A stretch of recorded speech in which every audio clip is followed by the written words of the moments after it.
네, 오늘 청취자분께서 보내주신 자료죠. 신약성경의 디모데전서 6장을 한번 깊이 들여다보려고 합니다. 네, 이게 거의 2000년대 문서인데 정말 놀랍게도 오늘날 우리들의 가장 큰 고민들을 정면으로 다루고 있더라고요. 맞아요. 예를 들면 이런 질문들이죠. 불공정한 사회 구조 안에서 나는 어떻게 행동해야 하나? 아니면 끝없는 논쟁에 중독된 사람들은 어떻게 대해야 하나? 그리고 아마 가장 중요한 질문일 텐데 얼마나 가져야 충분한가? 하는 이 돈과 만족의 문제입니다. 네, 아주 흥미로운 접근인 것 같아요. 그래서 오늘은 이 고대의 지혜가 어떻게 현대인의 복잡한 삶에 대한 일종의 운영 매뉴얼처럼 작동할 수 있을지 그 코드를 한번 같이 풀어볼까 합니다. 보통 이런 텍스트는 좀 종교적인 틀 안에서만 보곤 하는데 사실 깊이 들여다보면 인간 심리나 사회 역학에 대한 아주 날카로운 통찰이 많거든요. 아, 그렇죠. 특히 경건을 이익의 수단으로 삼는다는 비판은 어떤 신념이나 이념을 자기 성공의 도구로 쓰는 현대사회의 여러 모습들을 바로 떠올리게 하죠. 신념을 도구로 사용한다. 아, 그 말씀이 정말 핵심을 꿰뚫네요. 그러면 이 고대의 매뉴얼을 한번 따라가 보죠. 네, 좋습니다. 먼저 당시에 아주 첨예한 사회 문제였던 계급 갈등부터 시작해서 사람들을 분열시키는 지적 오만의 문제도 좀 살펴볼 거고요. 그리고 이 장의 하이라이트죠. 부와 만족의 문제로 넘어가서 돈을 사랑하는 마음이 어떻게 작동하는지 분석해보고 마지막에는 이 모든 함정을 피해서 저자가 말하는 참된 삶, 이 과연 무엇인지 그 실체를 한번 파헤쳐 보겠습니다. 좋습니다. 이 여정의 끝에서 어쩌면 우리가 부에 대한 아주 새로운 관점을 얻게 될지도 모르겠네요. 네. 근데 첫 번째 주제부터가 사실 좀 만만치 않아요. 1, 2절에 나오는 종에 대한 이야기인데요. 아, 네. 현대인의 관점에서는 읽는 것만으로도 굉장히 불편하게 느껴지는 구절이거든요. 자기 상전들을 공경하라 이런 말이 나오는데 이게 자칫하면 노예제도를 옹호하는 것처럼 들릴 소지가 충분하잖아요. 아주 중요한 지적이고요. 이 텍스트를 이해하는 첫 번째 관문이라고 할 수 있습니다. 네. 핵심은 이 구절이 제도를 옹호하는 게 아니라는 겁니다. 주어진 현실 속에서 생존하고 대처하는 전략을 제시하는 것에 가깝죠. 아, 생존과 대처. 네, 당시 로마 제국에서 노예제는 지금의 자본주의처럼 그냥 사회의 기본 시스템이었어요. 저자는 여기서 뭐 혁명을 일으켜라 이런 말을 하는 게 아니라 그 시스템 안에서 소수 집단이었던 신앙 공동체가 어떻게 외부로부터 비난받지 않고 자신들의 정체성을 지켜갈 수 있을지에 대한 굉장히 현실적인 조언을 하는 겁니다. 아, 그러니까 이건 어떤 윤리적인 당위성을 선언하는 게 아니라 그렇죠. 일종의 사회적 처세술 혹은 전략 가이드다 이런 말씀이시군요. 맞습니다. 1절 마지막에 그 목적이 명확하게 나와요. 하나님의 이름과 교훈으로 비방을 받지 않게 하려 함이라. 네. 이걸 현대적으로 번역하면 그냥 우리 공동체의 평판 관리를 위해서라는 뜻이죠. 소수자 그룹은 항상 외부 사회의 현미경 아래 놓이게 되잖아요. 아, 그쵸. 행동 하나하나가 다 평가의 대상이 되죠. 바로 그겁니다. 그러니까 불필요한 충돌을 만들어서 공동체 전체 이미지를 깎아먹지 말라는 아주 전략적인 판단인 셈입니다. 이해가 되네요. 그런데 여전히 마음 한구석에는 좀 불편함이 남아요. 특히 2절 보면 주인이 같은 신앙인일 경우에는 더 잘 섬기라고까지 하거든요. 네, 그 부분. 오히려 신앙 안에서는 모두가 평등하다고 가르쳐야 하는 거 아닌가요? 이건 불이한 구조를 그냥 받아들이라고 내면화하라고 부추기는 것처럼 들리기도 하는데요. 바로 그 지점이 이 조언의 깊이를 보여주는 부분입니다. 만약에 이제 우리는 다 형제니까 계급은 무효다. 이렇게 선언해버리면 어떻게 될까요? 사회적으로 엄청난 혼란이 있었겠죠. 그렇죠. 그리고 결국 그 공동체는 위험한 급진 집단으로 찍혀서 탄압받았을 겁니다. 아, 저자는 그 대신 훨씬 더 고차원적인 해법을 제시해요. 관계의 형식은 일단 유지하되 관계의 본질을 바꾸라는 거죠. 형식은 두고 본질을 바꾼다. 네, 그 근거로 유익을 받는 자들이 믿는 자여 사랑을 받는 자미라 라고 말하거든요. 예전에는 착취와 복종의 관계였다면 이제는 사랑과 신뢰를 기반으로 한 협력 관계로 그 속을 바꾸라는 겁니다. 아, 그러니까 더 잘 섬기라는 말은 비굴하게 굴종하라는 게 아니라 이 새로운 관계 원리에 맞춰서 더 적극적으로 기여하라는 의미로 볼 수 있는 거죠. 이건 시스템을 뒤엎는 대신 그 안에서 인간적인 관계를 회복하려는 정말 놀라운 시도라고 생각해요. 관계의 본질을 바꾸라는 해석이 아주 흥미롭네요. 외부 구조는 당장 바꿀 수 없으니까 그 안에 내적 질서를 먼저 변화시켜라. 네, 맞습니다. 자, 이렇게 현실적인 사회생활 가이드를 제시한 다음에 저자는 갑자기 문제의 방향을 외부가 아니라 내부로 확 돌립니다. 네, 분위기가 완전히 바뀌죠. 공동체를 위협하는 진짜 위험은 밖에 있는 게 아니라 안에 있다. 이렇게 말하는 것 같아요. 3절부터 다른 교훈을 뻗뜨리는 사람들을 아주 강하게 비판하거든요. 네, 여기서 주목할 점은 그 사람들의 가르침 내용이 뭐가 틀렸다고 조목조목 따지는 게 아니라는 거예요. 아, 그래요? 네, 그들의 태도와 동기를 파고들어요. 4절을 보면 그는 교만하여 아무것도 알지 못하고 변론과 언쟁을 좋아하는 자라고 딱 진단해버립니다. 그 표현 정말 현대적이지 않나요? 변론과 언쟁을 좋아한다. 딱 그렇죠. 마치 진실을 찾는 것보다 그냥 논쟁에서 이기는 것 자체를 즐기는 뭐랄까 인터넷 논객들 모습이 떠오르기도 하고요. 정확합니다. 지식을 과시하고 상대를 굴복시키는 데서 희열을 느끼는 그런 타입이죠. 네네. 그리고 이들이 만들어내는 결과가 뭐라고 하냐면 투기, 분쟁, 비방, 악한 생각 같은 것들이라고 해요. 생산적인 토론이 아니라 그냥 관계를 파괴하고 공동체에 독소를 퍼뜨리는 거죠. 그리고 5절에서 그 근본 원인을 아주 날카롭게 짚어냅니다. 마음이 부패하여지고 진리를 잃어버려 경건을 이익의 재료로 생각하는 자. 아, 드디어 그 핵심 표현이 나왔네요. 경건을 이익의 재료로 생각한다. 여기서 경건이라는 단어를 좀 현대적으로 풀어보면 자신이 추구하는 어떤 신념이나 가치, 이 정도로 볼 수 있을까요? 네, 그렇게 볼 수 있습니다. 그게 종교적 신념일 수도 있고 정치적 이념이나 사회적 대의 같은 것일 수도 있죠. 중요한 건 그 숭고한 가치를 자신의 부와 명예를 얻기 위한 수단으로 전락시킨다는 점이에요. 아, 신념이 자기를 돌아보는 도구가 아니라 자기 이익을 위한 도구가 되는 순간 그 사람은 진리에서 멀어지고 오직 다툼만 일으킨다는 정말 무서운 통찰입니다. 바로 이 지점에서 이야기가 자연스럽게 이 글의 가장 중요한 주제, 돈과 만족의 문제로 연결되네요. 네, 그렇습니다. 거짓 교사들이 신념을 돈벌이 수단으로 삼는다고 비판한 바로 뒤에 6절에서 강력한 대안을 제시하죠.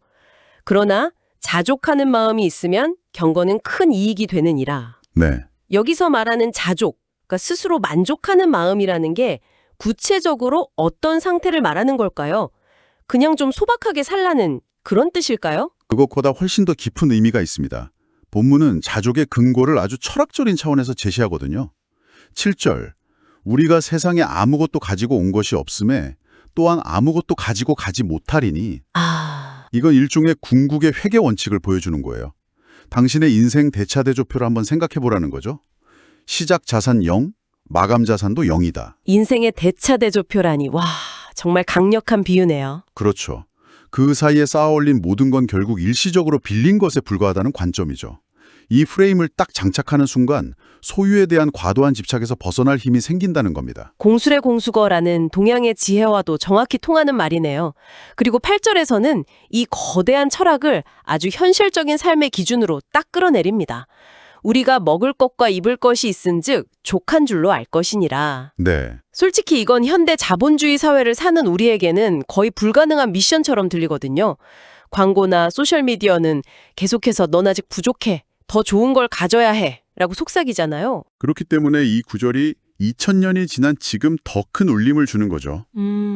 이건 단순히 검소하게 살아, 이런 윤리적 명령이라기보다는 끝없는 욕망의 쳇바퀴, 그 쾌락의 쳇바퀴에서 내려올 수 있는 비상탈출 스위치를 주는 것에 가깝습니다. 비상탈출 스위치. 네, 그리고 바로 다음 구절에서 그 쳇바퀴에 계속 머무는 사람, 즉 부하려 하는 자들이 어떻게 되는지 경고하죠. 여기서 부자가 아니라 부자가 되려고 애쓰는 사람을 딱 지목한 점이 아주 중요합니다. 그 차이가 정말 중요하네요.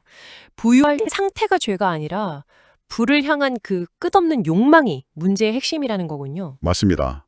그 욕망의 우리를 시험과 올무와 여러 가지 어리석고 해로운 욕심에 떨어지게 한다고 말합니다. 결국 우리를 파멸로 이끄는 건 돈 자체가 아니라 돈을 향한 우리의 마음. 네, 통제되지 않는 우리의 마음이라는 거죠. 그리고 마침내 10절, 그 유명한 구절이 등장합니다. 돈을 사랑함이 일만 악의 뿌리가 되나니. 제가 사실 고백할 게 있는데 저도 오랫동안 이 구절을 돈이 일만하게 뿌리다라고 잘못 알고 있었어요. 아, 많은 분들이 그렇게 생각하시죠? 네. 근데 돈을 사랑하는 것이 뿌리라고 명시한 건 의미가 완전히 다르네요. 결정적인 차이죠. 돈은 그냥 가치 중립적인 도구일 뿐입니다. 문제는 우리가 그 도구와 어떤 관계를 맺느냐에 있는 거죠. 사랑한다는 건 그걸 내 삶의 최고 가치, 내 안정감의 원천, 내 궁극적인 목적으로 삼는다는 뜻이거든요. 그렇게 되면 어떻게 되는데요? 본문은 이것을 탐내는 자들은 미혹을 받아 믿음에서 떠나 많은 근심으로써 자기를 찔렀도다라고 말해요. 아, 역설적이게도 돈으로 행복을 사려다가 오히려 가장 소중한 가치를 잃어버리고 결국엔 많은 근심이라는 부메랑을 맞는다는 겁니다. 요즘 심리학 연구들이 일정 소득을 넘으면 돈이 행복에 거의 영향을 못 준다고 하잖아요. 네, 그런 연구 결과가 많죠. 이 고대 텍스트는 이미 그 핵심을 다 꿰뚫어 보고 있었던 거죠. 그렇다면 이 위험한 욕망의 길에서 벗어나서 우리가 추구해야 할 대안적인 삶의 방식은 뭘까요? 11절부터는 오직 너 하나님의 사람아 라고 부르면서 아주 구체적인 지침을 주는데요. 네, 피해야 할 것과 따라야 할 것을 명확하게 대비시키고 있어요. 네, 따라야 할 것들이 의, 경건, 믿음, 사랑, 인내, 온유 이런 것들입니다. 이것들의 공통점이 뭘까요? 전부 돈으로 살 수 없는 것들이네요. 내면적인 가치들이고요. 바로 그겁니다. 삶의 추구 방향을 외부의 물질적 소유에서 내부의 인격적 성숙으로 그냥 180도 전환하라고 요구하는 거죠. 그리고 12절에서는 이 과정을 믿음의 선한 싸움을 싸우라고 표현해요. 싸움이다. 네. 이건 끝없이 소비를 부추기는 세상의 가치관에 맞서서 자기 내면을 지켜내는 일종의 영적인 투쟁을 의미하는 겁니다. 삶을 하나의 싸움으로 본다는 점이 참 인상적입니다. 그냥 편안한 길을 가는 게 아니라 더 중요한 가치를 위해 세상의 흐름에 맞서야 한다는 거니까요. 그렇죠. 그런데 여기서 저자는 또 시선을 돌려서 아주 특정 그룹, 그러니까 이미 부자인 사람들에게 특별한 조언을 건네네요. 네, 이 부분이 이 텍스트의 균형 감각을 보여주는 백미라고 할 수 있어요. 앞서 부자가 되려는 사람들을 강하게 경고했던 것과는 톤이 좀 다르네요. 완전히 다르죠. 부자들을 그냥 악인으로 정죄하고 당장 재산을 다 버려라 이렇게 말하지 않아요. 대신 그들이 빠지기 쉬운 두 가지 심리적 함정을 경고하죠. 그게 뭔가요? 첫째는 마음을 높이지 말 것, 즉 부 때문에 교만해지는 거고요. 둘째는 정함이 없는 재물에 소망을 두지 말 것. 재물은 언제든 사라질 수 있는 불안정한 거니까 거기에 인생의 희망을 걸지 말라는 아주 현실적인 조언입니다. 단순히 경고에서 그치지 않고 부를 어떻게 써야 하는지에 대한 적극적인 가이드라인을 제시하는 점이 정말 놀랍습니다. 18절에 선을 행하고 선한 사업을 많이 하고 나누어 주기를 좋아하며 너그러운 자가 되게 하라고요. 바로 그겁니다. 부를 부정적으로만 보는 게 아니라 선한 영향력을 위한 강력한 도구로 쓰라는 거잖아요. 맞아요. 부는 그 자체로 선도 악도 아닌 뭐랄까 증폭기 앰플리파이어 같은 거예요. 증폭기요? 네, 선한 사람 손에 들어가면 선한 영향력을 증폭시키고 이기적인 사람 손에서는 파괴력을 증폭시키죠. 저자는 부자들에게 그 증폭기를 선한 방향으로 쓰라고 촉구하는 겁니다.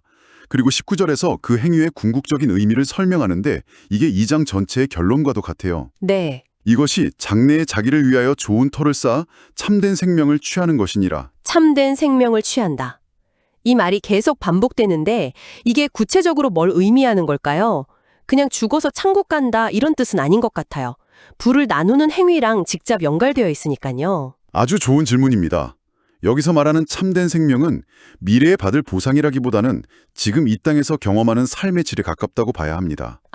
지금 여기서의 삶의 질. 네, 사라질 재물에 집착하면서 근심 속에 사는 삶이 아니라 나눔과 선한 일을 통해서 관계를 맺고 의미를 발견하며 살아가는 진짜 인생, 이걸 의미하는 거죠. 그렇군요. 즉, 내가 가진 걸 어떻게 쓰느냐가 결국 내 삶의 질을 결정한다는 통찰입니다. 불확실한 재물을 쌓는 건 모래 위에 집을 짓는 것 같지만 선한 행위로 쌓은 신뢰와 관계는 결코 무너지지 않는 좋은 터, 즉 인생의 튼튼한 기반이 된다는 뜻이죠. 자, 오늘 디모데전서 6장을 통해서 돈을 사랑하는 마음이라는 이 강력한 바이러스와 자족이라는 백신에 대해 깊이 탐구해 봤습니다. 네, 특히 우리는 빈손으로 왔다가 빈손으로 간다는 이 인생의 대차대조표 개념은 우리가 가진 모든 걸 완전히 다른 시각으로 보게 만드는 것 같아요. 그렇죠. 결국 이 모든 가르침이 참된 생명,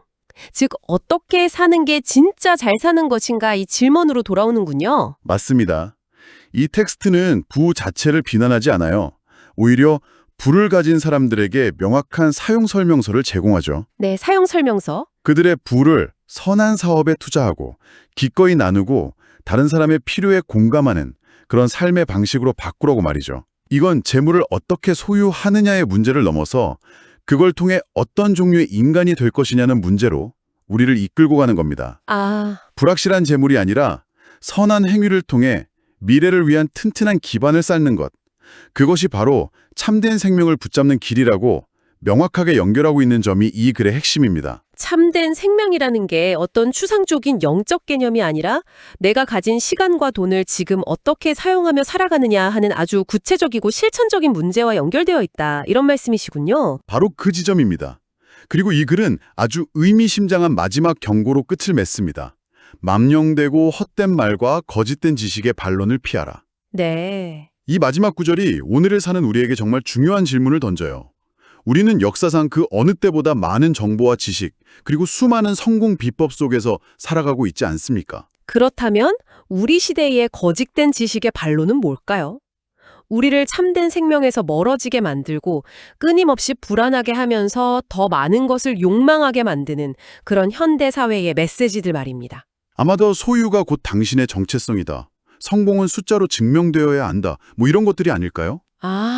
남들보다 더 많이 갖지 않으면 실패한 인생이다. 와 같은 메시지죠. 이런 메시지들은 굉장히 논리적이고 합리적인 지식의 형태로 포장돼서 우리에게 다가오거든요. 네, 그렇죠. 아주 그럴듯하게 들리죠. 하지만 그 본질은 우리를 만족 없는 경쟁으로 몰아넣고 참된 생명의 가치로부터 멀어지게 만든다는 점에서 망령되고 헛된 말일 수 있습니다. 정말 날카로운 지적이네요. 어쩌면 우리가 매일 소셜미디어나 광고를 통해서 무의식적으로 주입받는 메시지들이야말로 우리가 경계해야 할 거짓된 지식일지도 모르겠습니다. 네, 생각해볼 문제죠. 청취자분께 마지막으로 이 질문을 던져드리고 싶네요. 당신의 삶에서 참된 생명을 추구하는 데 가장 방해가 되는 우리 시대의 가장 그럴듯한 거짓말은 무엇인가요?